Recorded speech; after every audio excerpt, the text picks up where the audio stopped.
Olá, bem-vindos ao Sempre um Papo, esse projeto de incentivo ao hábito da leitura, criado há 36 anos pelo jornalista Afonso Borges. Esta edição do projeto é patrocinada pela Gerdau, por meio da Lei Estadual de Incentivo à Cultura de Minas Gerais. Aqui no canal do YouTube do Sempre um Papo tem mais de 500 programas gravados com escritores do Brasil e do mundo, além desse que você está assistindo agora, que você pode compartilhar com quem você quiser. Eu aproveito para te convidar para se inscrever aqui no canal, ativar o sininho para ser notificado sempre que o novo programa entrar no ar.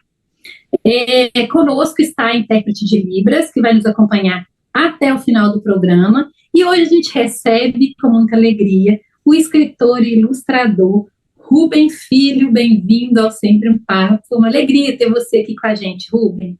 Olá, o prazer é meu. Eu estou muito grato pelo convite, pela gentileza do convite. É muito bom estar aqui.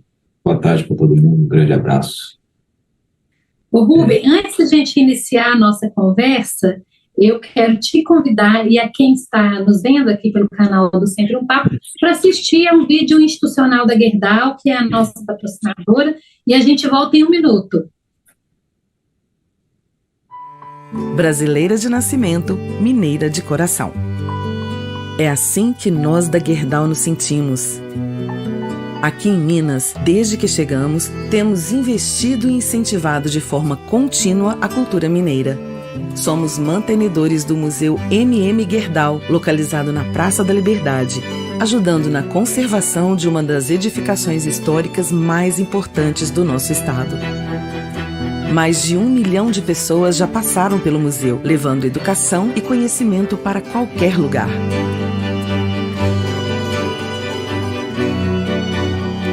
Gerdau, o futuro se molda com respeito e incentivo à cultura local. Sim, estamos de volta com o Rubem Filho, escritor e ilustrador, que ele nasceu em Belo Horizonte, onde ele trabalha e vive. É bacharel em artes plásticas pela Escola Guinhá, da Universidade do Estado de Minas Gerais, a UENG, tendo se especializado em gravura, em metal e litografia. Também exerceu atividades em multimídia, animação e educação para crianças. Além do Alfabola, que é um livro que a gente vai falar agora, que é o mais recente do Rubem, ele Pretinho de Neve e os Sete Gigantes, publicado pela editora Paulinas, que também vai ser tema desse encontro, e a história de Gilgamesh o Grande, publicado pela Unidune Editora. Desde 96, o Rubem trabalha ilustrando, escrevendo e editando livros, em sua maioria infanto-juvenis, mas também didáticos e paradidáticos. Até o momento, o Rubem Filho tem 140 títulos publicados. É livro demais, hein, Rubens? Mas nem todos são ilustrados, porque a minha atividade não é apenas de ilustrar e escrever livros, né? Eu também sou um projetista gráfico.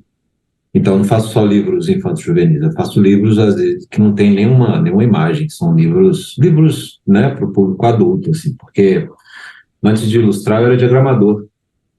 Eu diagramava para custear os estudos da Faculdade de Belas Artes.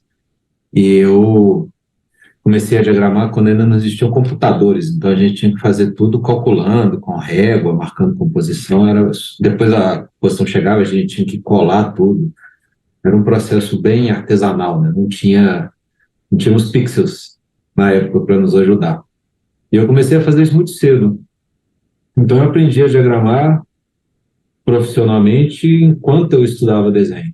Uma coisa sustentava a outra, porque na época a Escola Guinhá era uma fundação. Então, a diagramação custeava a mensalidade. Então, quando eu comecei a ilustrar livro há um certo tempo depois, eu juntei as duas coisas, né? Porque aos poucos eu fui vendo que eu não posso só ilustrar o livro se eu sei fazer o resto. E aí eu comecei a fazer livro, encarar a manufatura do livro, não apenas a ilustração do livro, mas a manufatura do livro como uma coisa que anda em paralelo com a ilustração e com a escrita. A escrita é mais sazonal, é uma coisa que acontece de vez em quando, são espasmos, por assim dizer. Mas a minha atividade principal é fazer livros, seja infantos juvenis ou sejam adultos. Embora os infantos juvenis eles sejam mais creditados, porque são mais ilustrados, eles têm mais visibilidade, enfim, né? Mas eu já diagramei a Constituição, para você ter uma ideia. Já, qual? Desculpa. A Constituição, eu já diagramei a Constituição. Imagina, quantas páginas? 500 e poucas. Mas hoje, 500 e poucas páginas com software de computador, né? É mais ou menos corriqueiro. Os rodapés é que enchem o saco. Isso aí foi no computador, né? Não foi na época ainda. Sim, não. Né? Não, na Ô, época não. Rubem, antes de entrar aqui no seu trabalho mesmo, como escritor e ilustrador, né? Além de projetista e, né, que é gráfico, eu quero te pedir para contar um pouco dos seus primeiros contatos com a ilustração, com a literatura, né? Quem foi o menino Rubem ali, se foi desde a infância, quem te inspirou a seguir essa profissão? É uma coisa que eu já falei algumas vezes, quem já me ouviu falar vai achar que estou sendo um pouco repetitivo, mas é uma definição que eu penso. É que quando me pergunta assim, quando é que você começou a desenhar? Eu falo, não é que eu comecei a desenhar, é que eu nunca parei de desenhar. Porque todas as crianças desenham, né? Sem exceção. 100% delas. Eu não achei nada melhor para fazer. Eu continuei desenhando. Basicamente é isso. Só que corri em paralelo com a leitura porque sempre fomos abastecidos, né? Bem abastecidos com o livro em casa. Meu pai era um cara que se esforçava muito pela nossa educação. Então ele sempre abasteceu bem a casa com livros. Eu era o garoto que ficava desenhando desenhando na hora da aula e na biblioteca na hora do recreio, entendeu? Eu era esse tipo de aluno.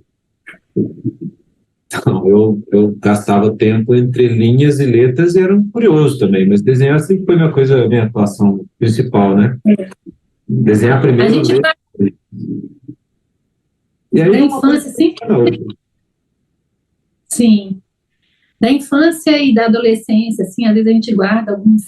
Na memória, os livros mesmo, né? Você tem, assim, aquele livro do coração, de que você fala, quero ser um ilustrador igual a esse, você tem aí seus... Um ilustrador, não, porque na época da juventude, assim, né, da segunda juventude, por assim dizer, não me passava pela cabeça ser ilustrador. Eu tinha muito, o que me prendia a atenção eram histórias em quadrinhos, embora eu nunca tenha sido quadrinista. Mas eu tinha centenas de revistas em quadrinhos. Tinha muito quadrinho, muito, muito, muito quadrinho. E eu já me arrependo amargamente de não ter mais boa parte deles. Porque quando a gente é criança, a gente junta quadrinhos, aí depois a gente é adolescente e vai ficando mais velho, acho que quadrinho é coisa de criança e adolescente, joga tudo fora, depois fica velho e fica tudo de volta. Não tem mais jeito, né? Eu me desfiz de muita coisa que hoje eu não teria me desfeito. Mas meu pai sempre me dava um trocadinho para ir à banca de jornal. Então eu sempre comprava revista em quadrinho, ia acumulando as revistas em quadrinho, e também as revistas em quadrinho eram úteis, porque eu copiava os desenhos das revistas em quadrinhos. Para desenhar anatomia, foi copiando revista de super-heróis. Quer dizer, os primeiros rudimentos, né? E assim por diante. Daí para ser um ilustrador, para seguir essa carreira aí. Não, teve que no meio disso, eu havia decidido me tornar nessa parte profissional, quando eu entrei para ganhar. Então, o meu foco não era nem quadrinhos, até porque eu nunca tinha sido quadrinista, e muito menos ainda ser ilustrador de livro infantil. A minha ideia era era essa parte profissional mesmo, desses que expõem em galeria, etc. E por isso que eu me especializei em gravura. Eu fiquei um bom tempo trabalhando com isso, porque o meu curso de artes plásticas durava 4 anos. Eu fiquei 8 porque eu não queria ir embora da escola, então eu sempre arrumava um jeito de ficar. E nisso eu fiquei como monitor de gravura durante um bom tempo. E a minha ideia era ser gravadora, essa parte profissional, não tinha a ver,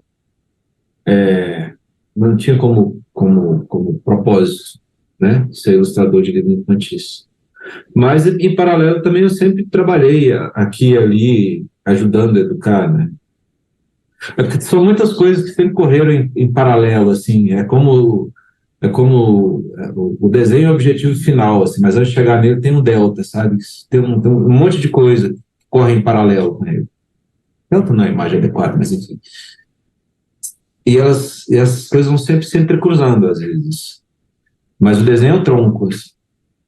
Mas eu sempre tive interesse por atividades relacionadas à educação, né? Porque, não parece, mas eu me dou muito bem com as crianças.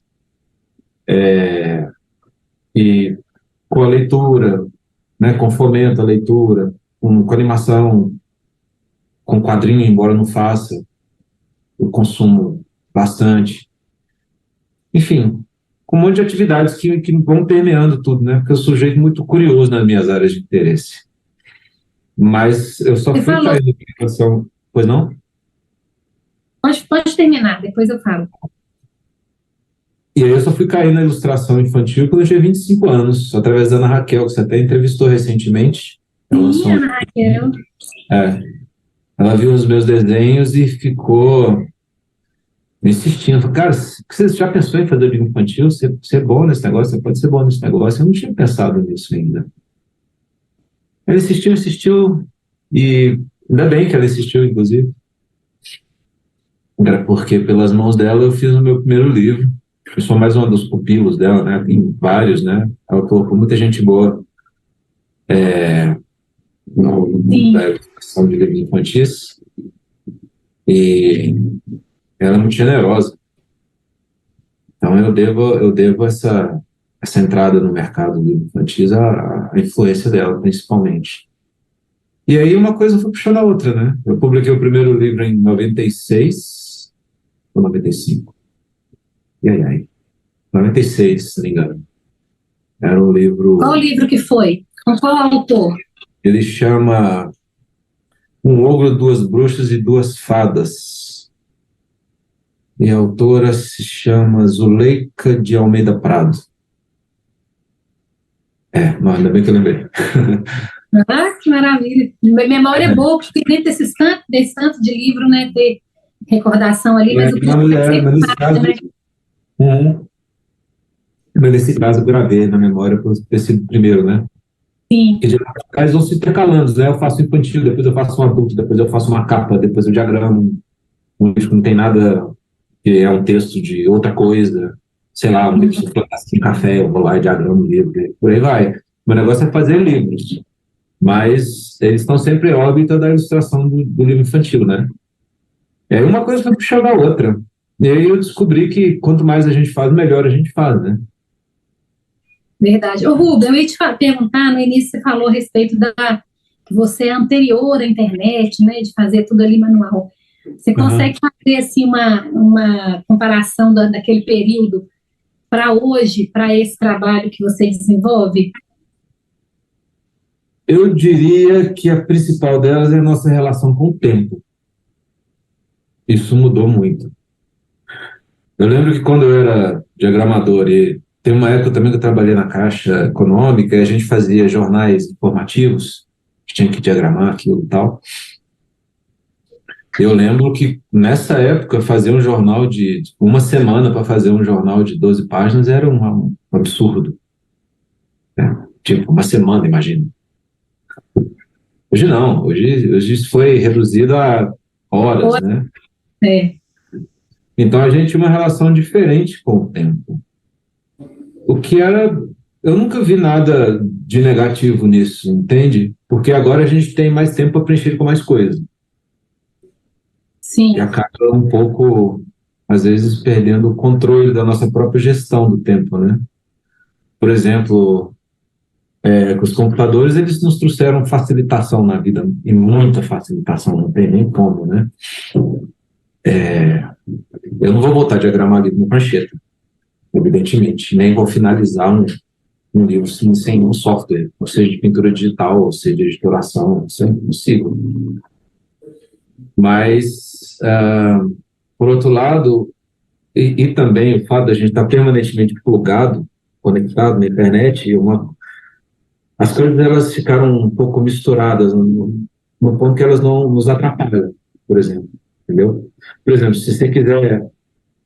Eu até engraçado isso, porque meu marketing pessoal é péssimo, o marketing pessoal é um lixo, eu Eu não sou bom nisso. Eu sei que eu devia fazer, todo mundo me disse que eu devia fazer, mas eu sou meio autista para essas coisas, entende? Mas se eu não me cuidar, toda hora... É mais o artista, eu devia. Eu é o reconheço, artista, de eu produzir, deveria né? reconhecer. Não é legal, entendeu? Eu estou falando isso para criar uma aura em cima de mim, não. Isso é defeito mesmo. Mas, enfim. Mas dentro disso, toda hora, a própria conexão interrompe. Entende? Dependendo da forma como você Sim. trabalha, a gente vira funcionário de rede social, vira funcionário de telefone, vira funcionário da última notícia, né? Aquela coisa que chamam de FOMO, né? Fear of missing something. Criaram uma expressão para isso também, que é agora expressão para tudo, né? Então, isso tem uma dosezinha de... A gente é meio que abduzido por isso, de certa medida. Então, facilita e atrapalha. Eu digo isso em termos de comparação com o que eu fazia, porque eu ficava o dia inteiro colando tirinhas de papel, ouvindo rádio, que é uma coisa que hoje em dia é impensável alguém fazer. Ficar o dia inteiro colando, recortando letras, marcando letras com letra 7, fazer isso de manhã até a tarde ouvindo rádio. Hoje isso é inconcebível. É verdade. Mas vai acompanhando também, né? Tem essas... Sim, eu acho ótimo. Eu não sofro de são... tecnofobia, não. Tecnofobia. Eu não tenho tecnofobia, é tudo muito bem-vindo. A questão é o uso, né? E à medida em que a gente se permite... isso, é gestão também do seu tempo, né? Nas redes, né?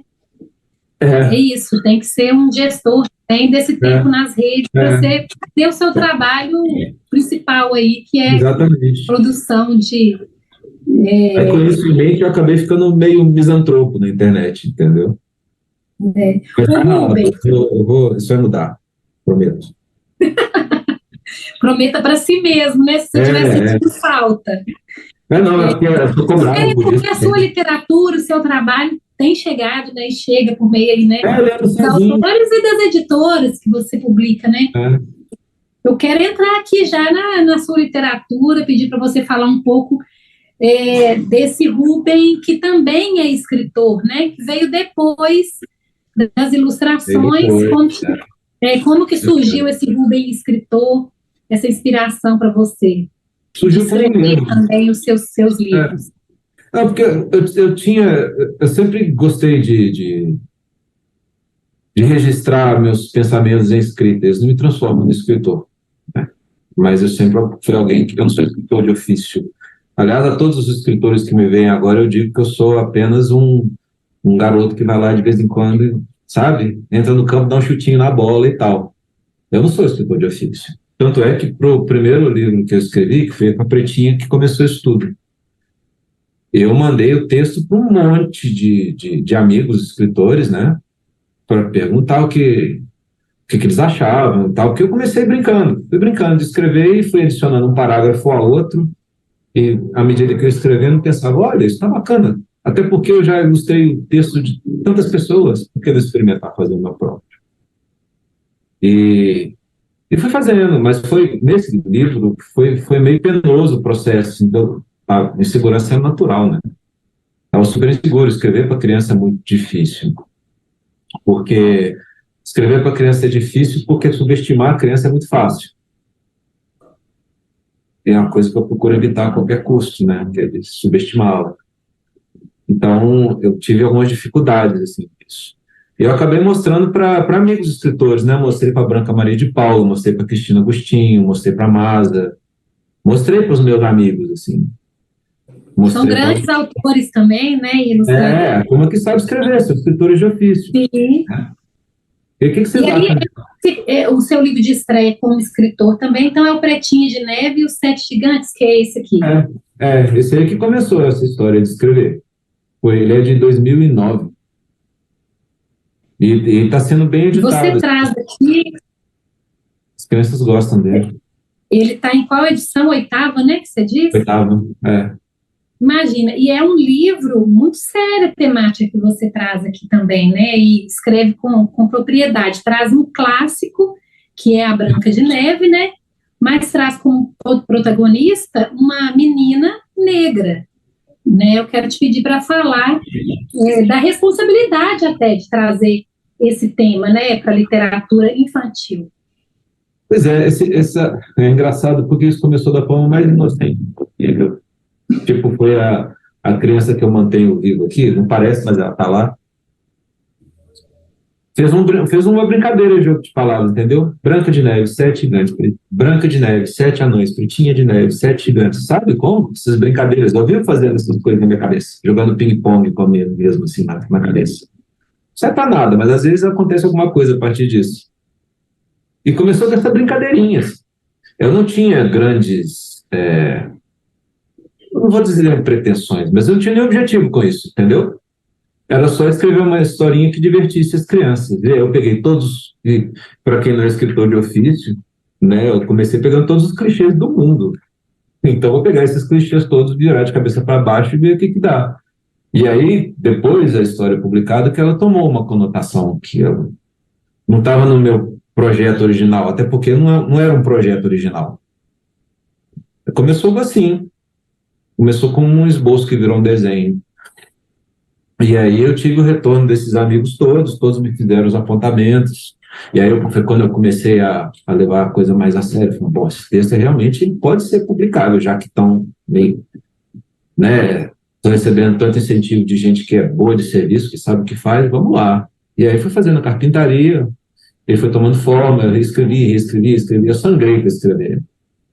Na verdade, parece simples, mas a dificuldade foi fazer o simples, entendeu? Porque quando eu escrevo para mim, eu sou muito prolixo. Não dá para ser prolixo. Você escreveu o livro primeiro, você escreveu o texto e depois você ilustrou. Eu já fiz... na verdade, à medida que ele mudou de estágio, assim, né? À medida que os amigos começaram a retornar a respeito dele, aí já começou a tomar forma na minha cabeça em termos de imagens. Eu tinha uma vaga ideia, mas como eu não sabia muito o que fazer com ele, era só vaga mesmo. Até eu apresentar esse texto na Paulinas, assim, como quem não quer nada, sabe, assim, coloquei ele na pauta, assim, como quem não quer nada, e eu mandei para lá, e a turma gostou, e resolveu publicar. Aí começou realmente a tomar forma de desenho na minha cabeça, comecei a projetar o livro e tal. Eu fiz o livro inteiro também, né? Eu projetei, fiz o projeto gráfico, ilustrei, fiz a capa, até o código de barra lá no finalzinho eu colo. Faço tudo. Quando a editora... né, de conseguir fazer tudo, né, que você compõe. Porque a gente consegue fazer um livro integrado, sabe? Porque tem uma coisa assim, que quando eu ainda não diagramava livros, é uma coisa que acontece. E não é culpa de ninguém, só acontece. Às vezes o livro chega diagramado, mas os passos que eu tenho para diagramar não é a parte do texto que você gostaria de diagramar, de ilustrar, entendeu? Tem porque o diagramador, a função dele é a cabeça, e ele está certo. Então, o diagramador vai abrir espaços. Mas o ilustrador lê o texto e considera que aqueles espaços eles estão abertos num lugar legal, mas não é aquela parte do texto que daria boa ilustração. Isso é comum acontecer. Ou, às vezes, o livro é ilustrado primeiro e sobra é a palavra. Cabe ao diagramador, eu digo que eu sou diagramador também, então, cabe ao diagramador montar o quebra-cabeça. Quando eu faço as duas coisas ao mesmo tempo, eu vou... E eu penso que para a editora também, eu penso que para a editora receber um livro de um autor que é também diagramador, que é também ilustrador, deve facilitar bastante, né, Rui? As editoras ficam felizes, eu tenho que admitir isso. Eles me mandam um arquivo de Word e eu dou um livro. Né? É incrível. E ainda sobre o Pretinha de Neve e os Sete Gigantes, eu estou com uma edição aqui em mãos que você me enviou gentilmente, né? Te agradeço. Ele tem um selo. Essa é de presente para vocês. Obrigada. Está aqui com uma dedicatória para mim, para o Afonso Borges, para a Letícia, para a equipe do Sempre um Papo. E tem o selo aqui do governo de São Paulo, da Secretaria de Educação. Esse livro foi adotado pela Secretaria de Educação de São Paulo, deve ter chegado às escolas lá do estado, né? E eu acho que também pela temática, né, Rubem? Ah, sim, sem dúvida. Eu tenho, até porque eu tenho muitos livros voltados para essa temática afro-brasileira, né? No caso da Patinha não tem nada de afro-brasileiro, inclusive, porque é um mix entre África e Europa, né? Mas eu tenho muitos livros publicados com essa temática. Pela Masa eu tenho mais de 20, 22 ou 23, por aí. E, de certa forma, eu acabei construindo uma reputação de quem faz livros nessa temática, até por razões evidentes, né? Então, sempre chegam livros para mim com essa temática, eu acho isso uma dádiva, porque é o que eu posso fazer, sabe? Porque eu acho que o que a gente pode fazer para... Aliás, até abrindo um parêntese para o discurso maravilhoso do Silvio Almeida de ontem, Sim. Enquanto eu ouvi ele falando, eu ficava pensando sobre o que é possível a cada um fazer, né? No sentido de construir, cada um colocar seu tijolinho ali naquela construção. E eu fiquei muito, não é aliviado, mas eu fiquei muito satisfeito comigo mesmo por poder fazer isso através dos livros. Fazer com que o livro chegue na biblioteca, na mão da criança. Eu acho que é muita sorte poder trabalhar nessa construção, né? E com um ânimo renovado agora, após esses anos de anticultura. Então, agora o ânimo está renovado. Eu acho que dá para fazer mais e dá para fazer melhor. Então, quando os livros chegam às mãos das crianças a quem elas são destinadas, principalmente crianças negras de periferia, que é onde eu volta e meia estou, né? Visito as escolas e eu sou recebido pelas crianças e pelas professoras com uma reverência que me deixa sem saber até onde é que eu me enfio, sabe? É comovente, assim. Eu cheguei a uma escola no ano passado, onde era uma escola num lugar tão carente, que eles não tinham acesso ao livro. Eles foram à internet, no caso a Pretinha, foram à internet, arranjaram não sei aonde o livro, piratearam o livro em PDF, imprimiram o livro para colocar um exemplar na biblioteca. Foi um ato de pirataria mais comovente que eu já vi na minha vida. Tanto é que eu fiz questão de deixar um livro lá assinado, né? Mas quando as crianças me receberam lá, eu fiquei convencido de que é muito mais do que eu mereço, entendeu? Eu só fico aqui no meu cantinho desenhando. Mas quando a gente vê o efeito do que a gente faz quietinho no nosso canto desenhando, quando você vê na mão de quem que a criança na mão de que criança que o livro chega, no que ela se afirma através da leitura do livro, no que ela se educa, no que ela desenvolve gosto pela leitura.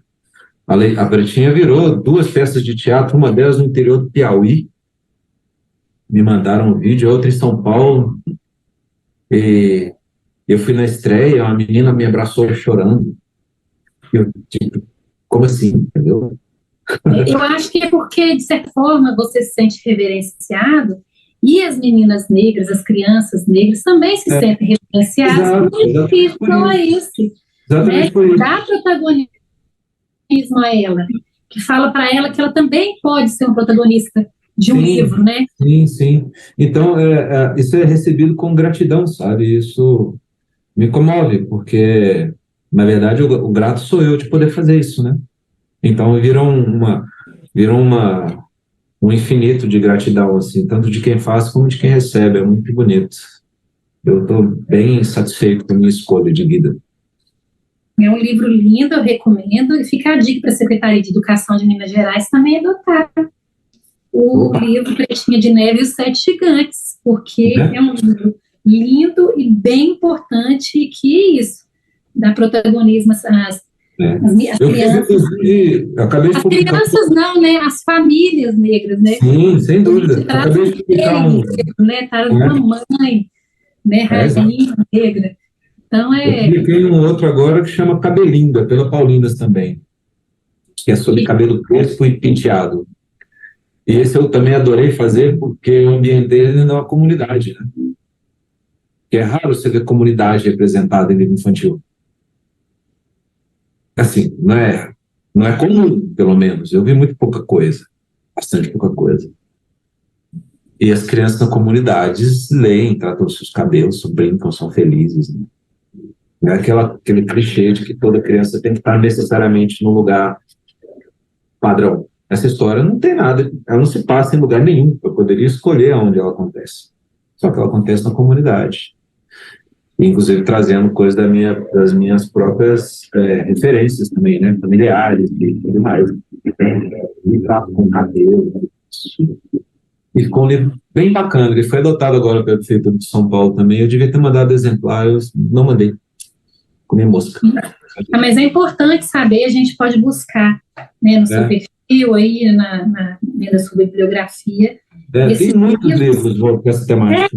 É legal que você tem a própria referência para falar. E quando a criança, até o adulto, né, os professores, eles sabem quem está falando aquilo e sabem que você tem a propriedade, né? Porque tem o Chico Juba também, que trata sobre cabelo. O Chico Juba também é um grande sucesso, as crianças amam o Chico Juba. Ele também, o cabelo dele é um personagem à parte, né, que ele tem dreads, mas os dreads dele são vivos. Ele é escritor pelo Gustavo Gaivota, um irmão meu que tem. E as crianças adoram também. Então eu já estou perdendo a conta já de livros que eu estou fazendo nessa temática. Eu acho bom. Assim, vamos perder a conta, porque aí a gente sabe que é muito, né? E é importante você seguir com esse... O melhor que eu já fiz na vida é o próximo. É isso, fazer parte, igual o Silvio teve com a gente do Sempre um Papo há menos de um mês lá em São Paulo. A gente tem aqui no canal do Sempre um Papo no YouTube essa conversa com ele, quem quiser também pode acessar, e poucos dias depois ele foi convidado a ser ministro, que nos agrada demais, né, Rubem? Nossa, o discurso dele foi espetacular. Tinha tempo que eu não ficava tão revigorado assim com o discurso de alguém. Foi realmente maravilhoso. Agora vamos seguir aqui com outro livro que é recente, esse que eu acho que é o mais recente, né, que é o Alfa Bola, um dicionário avacalhado de futebol. Esse é muito legal. Esse é divertido. É um livro muito divertido e, assim, ele saiu no ano da Copa do Mundo, foi de propósito. A história desse livro é engraçada, porque eu escrevi para a Copa de 2014. Imagina. Quer dizer, eu tive a ideia de escrever ele para a Copa de 2014, né? Que é o mesmo processo do título de livro da Pretinhas, que às vezes eu começo... O Gustavo até concorda comigo, às vezes a gente começa o livro pelo título. Tem título que acha o título tão legal que fala, nossa, isso vai virar livro. E aí começa a trabalhar ao redor do título, entendeu? Nesse caso, esse livro se deu através dessas minhas definições bobas de futebol, coisa que me ocorre à cabeça, assim. Eu sou um sujeito que tem muitos pensamentos aleatórios. E eu comecei a juntar essas anotaçõezinhas. E isso era um ano antes da Copa de 14. E aí, eu achei que seria uma boa lançar na época, né? Que a Copa ia ser no Brasil. Então ia dar um hype a mais pro livro, né? Mas eu não consegui editor. Eu apresentava ele para várias, mas mesmo com a proximidade da Copa, acabou não acontecendo. Que no fim das contas ia até ser maculado pelo 7-1, então foi até melhor ter lançado, né? Porque todo mundo só se lembra do 7-1 e lembrar do livro. Verdade. Para 18... Aí... E estou mostrando aqui as ilustrações, você pode falar. Sim. E para 18 também foi muito difícil, né? No geral, assim. E eu também não consegui editor. Aí eu desencanei também, falei, fora, né? E aí em 21... Foi 21? Foi no começo de 21, eu já tinha feito vários livros com a Amir Piedade, da Cortez, que é um editor muito, muito, muito querido, assim, já trabalhei com ele mais vezes, sempre gostei muito de trabalhar com ele, sabe? Um cara muito cortês, muito educado, muito profissional, gostava bastante de trabalhar com ele. E era da editora Cortez, inclusive, do Xavier Cortez. E aí eu apresentei a ideia para ele, ele curtiu, disse, olha, ano que vem tem Copa, dá para, né, quem sabe a gente faz mesmo. E a ideia ficou ali. Aí, enquanto isso, eu fui fazendo o livro, eu fui fazendo o livro sem pressa. Eu não tinha certeza de que ele ia ser publicado, então tem um intervalo de tempo muito grande entre algumas ilustrações, entende? Pensei isso eu pensando, eu não conseguia ter uma ideia. Aí eu fiz eu mesmo. E é um livro, assim, ele traz o significado real, mas também você inventa aqui de uma forma bem humorada, para tornar a leitura mais agradável, a gente se divertir mesmo, né? Você quer ler para a gente alguns desenhos que você trouxe? Só para ver o registro de como ele nasceu, porque aí eu tinha combinado com o Amir e o Amir morreu de Covid em 21, né? E o companheiro dele, que é o Fábio Cardoso, na época era assistente editorial e abriu uma editora. E eu já tinha esse livro apalavrado com Covid, tinha esse livro apalavrado com o Amir. E para ele para ele passar das mãos do Amir para o Fábio foi uma constante, foi natural. Então, esse é um dos primeiros livros dessa nova editora, chamada Mirabel. E saiu na Copa, enfim. O objetivo saiu na Copa. Saiu na Copa. Saiu na beiradinha ali, antes da Copa começar, mas saiu. Não, ficou assim, é um livro muito legal. E eu que não entendo tanto desses significados aqui, dessas palavras, eu achei ótimo. Vou até adotar aqui para consulta. Porque o futebol é um celeiro de gíria, né? Gírias, expressões próprias e tal. E eu gosto muito de futebol, assim, eu sou um espectador do esporte. Eu jogava, né, como eu digo na biografia, eu não era craque nem era pereba, né? Assim, mas eu procurei escrever de forma que todo mundo soubesse mais ou menos o que é cada coisa. Então, desde gírias bastante comuns, né, conhecidas como árbitro, até gírias mais exclusivas do mundo da bola, tipo zona do agrião, entendeu?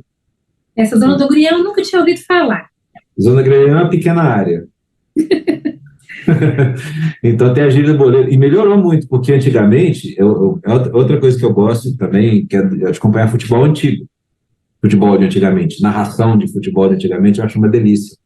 Só que muitas vezes é intraduzível. Tipo, adentra o tapete verde, o facultativo esmeraldino para pensar a contusão do Cetrefort. Isso é... né? Tecla SAP, né?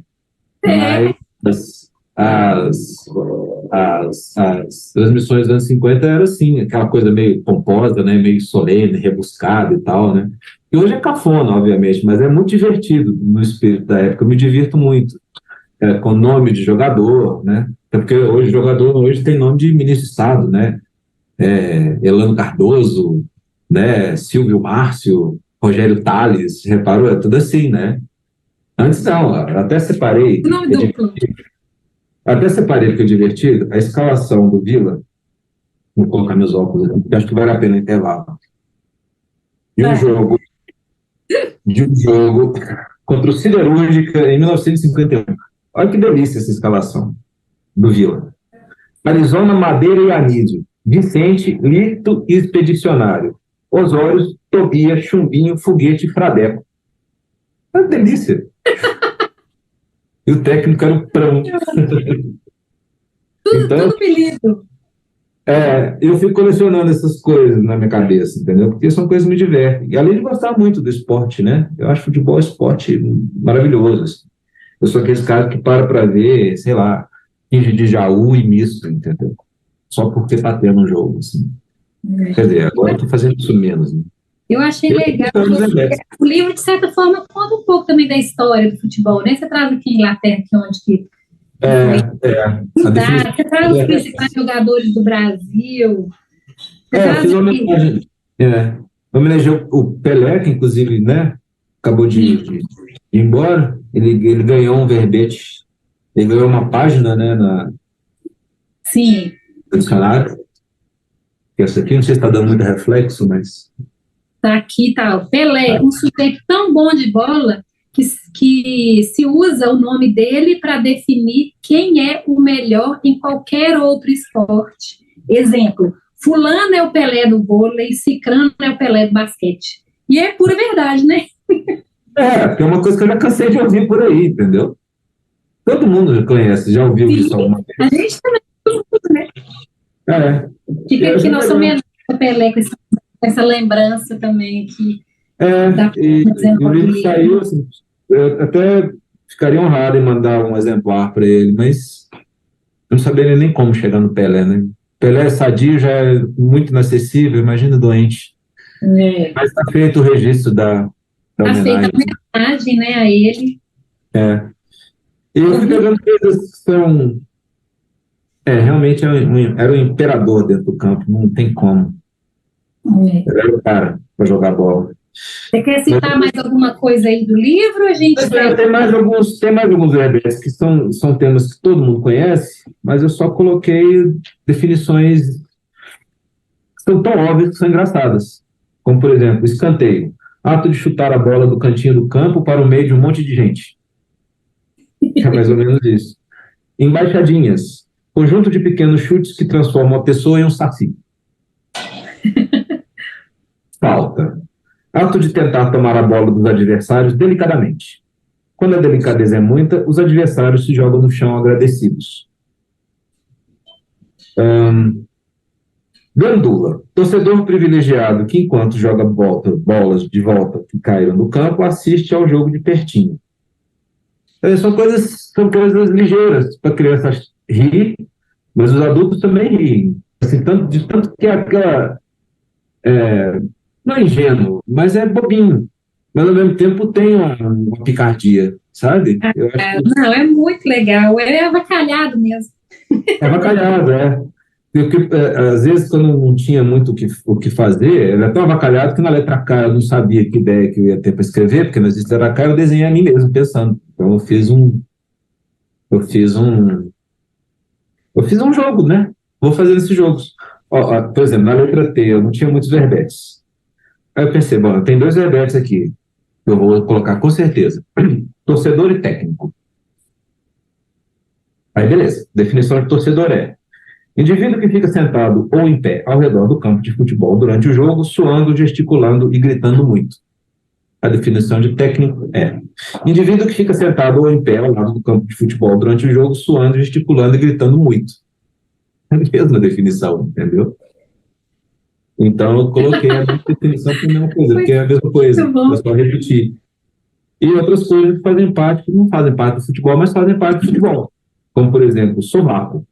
Parte do corpo que tende a ficar fedida após uma partida de futebol. Ou sapato. Objeto que se usa nos pés para andar, impróprio para a prática do futebol. Neste caso, recomenda-se o uso de tênis, chuteiras ou vai descalço mesmo. Então, são coisinhas assim. Eu coloquei essa solução de ilustrar uma e deixar os outros 3 verbetes soltos no livro, né? E é muito divertido, assim. Porque tem outra, por exemplo, que é jornal. Conjunto de folhas de papel impressas e dobradas, onde, entre outras coisas, ver a posição do seu time na tabela. Não, são verbetes maravilhosos, assim, que a gente vai aprendendo e se divertindo. A ideia é isso, a ideia é fazer as crianças darem risada, entendeu? Os adultos também, né? Porque são adultos, crianças de todas as idades, né? Inclusive crianças crescidas. Dedão. O dedão é a parte do corpo que é protegida pela chuteira, junto com o restante do pé. E por aí vai. Então, Rubem, a gente está aqui lendo esses verbetes, morrendo de rir e achando muito genial essa sua ideia, né, de trazer um pouco o futebol, da história do futebol e esses verbetes que a gente às vezes sabe o que é, mas você vem complementando, trazendo muito humor. Vou te pedir para a gente finalizar aí essa parte do Alfa Bola, porque nosso tempo já está no final. Lembra para a gente mais uns 2, 3 verbetes aí que você acha bem divertido e curioso. E para instigar, né, as pessoas a buscarem esse livro, que está muito legal. Vou separar mais alguns aqui. Por exemplo, locutor esportivo. Indivíduo que transmite um jogo de futebol pelo rádio. Consegue falar 700 palavras por segundo durante 90 minutos. Meia. Objeto que se usa junto com a perna, o pé, a caneleira e a chuteira.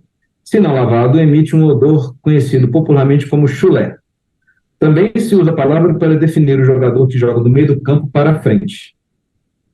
Ou ainda, nariz. Usada para respirar. Muito útil antes, durante e depois de uma partida de futebol. Bom demais. Ô, Rubens, seguindo aqui, eu quero te pedir para falar rapidamente dessa parceria sua com o escritor Léo Cunha, que é um querido nosso também, escritor mineiro, né, já participou com a gente aqui Sempre um Papo algumas vezes, dos festivais literários, que é o É Mentira da Barata, que é ilustrado por você, e que você traz, assim, uma barata muito fofa. É porque tadinha das baratas, né? Ninguém gosta delas. Ninguém gosta delas. Eu, inclusive, eu não tenho a menor condescendência com as baratas, entendeu? Mas até as baratas merecem um momento de carinho, né? E o Léo, ele escreve tão bem, mas tão bem, ele é tão habilidoso com as palavras, que o texto dele vai levando a gente, né? Então, eu ler o texto e o livro já veio inteirinho na minha cabeça. E eu resolvi homenagear a barata pelo menos uma vez na vida, fazendo ela ficar simpática, fofinha, né? Porque eu não sei, eu não vou. Esse livro não é um livro para combater a baratofobia, não, entende? Né? Mas é um livro, é uma brincadeira com alguém, uma homenagem, sei lá, uma deferência a alguém que não é homenageado nunca, né?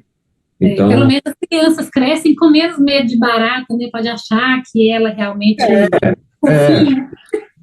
Não é o bicho ok, mas também não é o caso de subir na mesa e chamar os bombeiros, entendeu? Verdade. Né? Ô, Rubem, eu vou te pedir então para fazer suas considerações finais, desde já te agradecer pela participação aqui no Sempre um Papo, uma honra para a gente, tá? Ter um autor mineiro e assim tão bacana e um profissional com mais de 140 livros publicados é de aplaudir. Bravo mesmo. A lista cresce, né? Eu que agradeço. Vocês foram muito gentis pelo convite, a conversa foi ótima. Foi muito bom conversar com você. E eu quero agradecer a sua pessoa, a pessoa do Afonso, a Nina, a Jéssica, a Letícia, a equipe toda, que foi muito legal, muito carinhosa, muito profissional.